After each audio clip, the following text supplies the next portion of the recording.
Hey, what's up guys, this is Dr. Saturn and welcome back to Spyro 3 Year of the Dragon. Last time we completed Midday Gardens and everything this homeworld had to offer, with the last thing of course being the Sparks level, which rewarded us with a new ability for Sparks.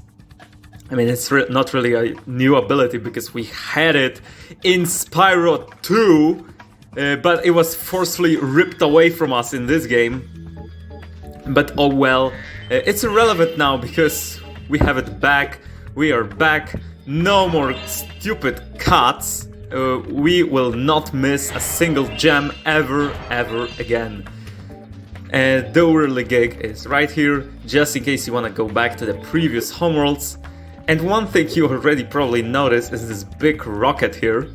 Of course, if it wasn't obvious enough, we will be using this rocket for going to the next homeworld. But of course we need this homeworld's NPCs to power it for some reason. But I'm not gonna question that. Instead I'm gonna play a bunch of really cool levels. I mean, at least most of them are cool.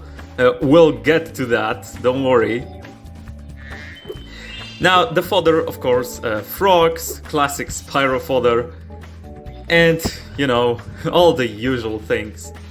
Now with a name like Evening Lake, yes, you would expect there to be a lake, and you would be right.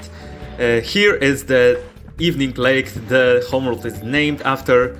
It's not really a big body of water, but tell you what, it's actually very deep. Well, this homeworld is not really that big in terms of surface, but it's pretty big vertically, and we're going to be deep sea diving in this homeworld a lot. So if you hate water, then viewer discretion is advised. Okay, we're still collecting gems on the surface, and we have a power-up gate which Zoe will mention.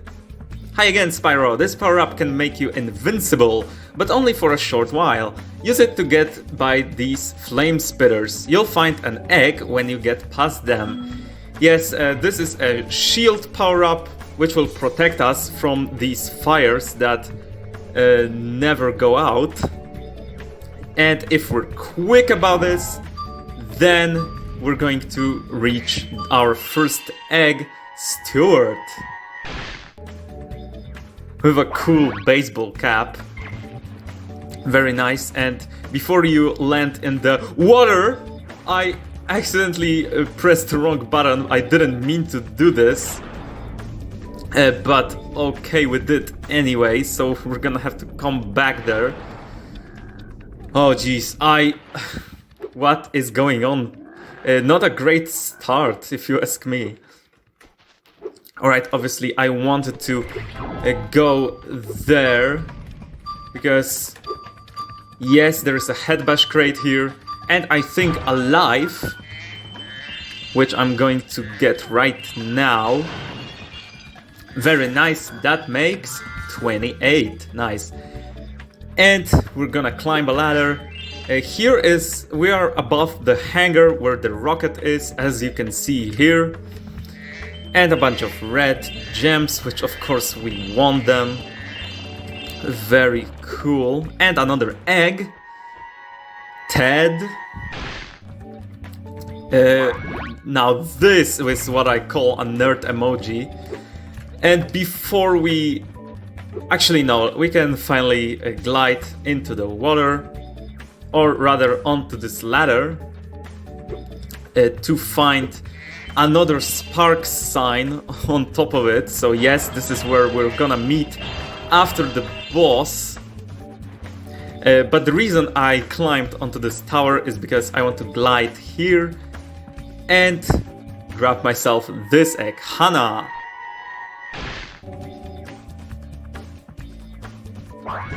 Very beautiful, alright.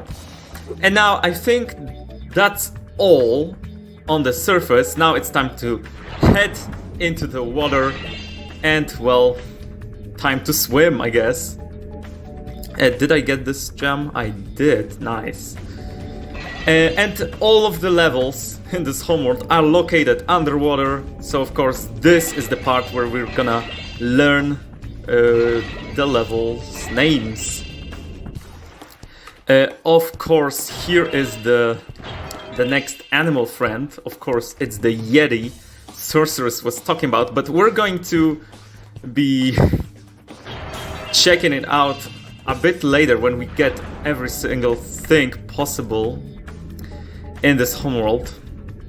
And here is our first level, Frozen Altars, which I really can't wait for. Alright, let's keep going. Yes, there is a pretty nice looking orange cave with some torches here and there. And this is our next level, not really our next level, but rather the third one we're gonna do. And this is, well, I don't wanna enter it by accident, so let me just back off. This is Fireworks Factory, if you can't read this. Okay, nice. There's a crack in the wall, which we want, and an egg. So, thank you, Stubby. Yeah, even underwater, you will find dragons with fleas. How gross. Alright, and one more jar here.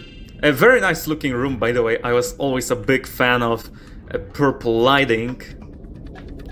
So of course I like this one too. And here we have another level, which I'm not that excited for. This is Lost Fleet. A pretty infamous level actually. But we'll get to that. This is the second level we're gonna do. Another thing, another very iconic thing actually about this level, I mean the homeworld, is this little fella who's swimming around the tower. This is a whale, which, don't worry, I know a lot of people were scared by this whale, but this is probably because big swimming creatures in the water don't really have a good reputation in video games. But don't worry, this guy is absolutely really friendly. He actually has a surprise for us. If we enter his mouth, yes, we will find an egg inside of him. So yeah, Jonah. Very cool, and a very cool reference to Jonah from the Bible, who was obviously swallowed by a whale. We all know this story. And that was the last egg. Very nice. So let's keep looking for gems, because they like to be hidden in some nooks and crannies.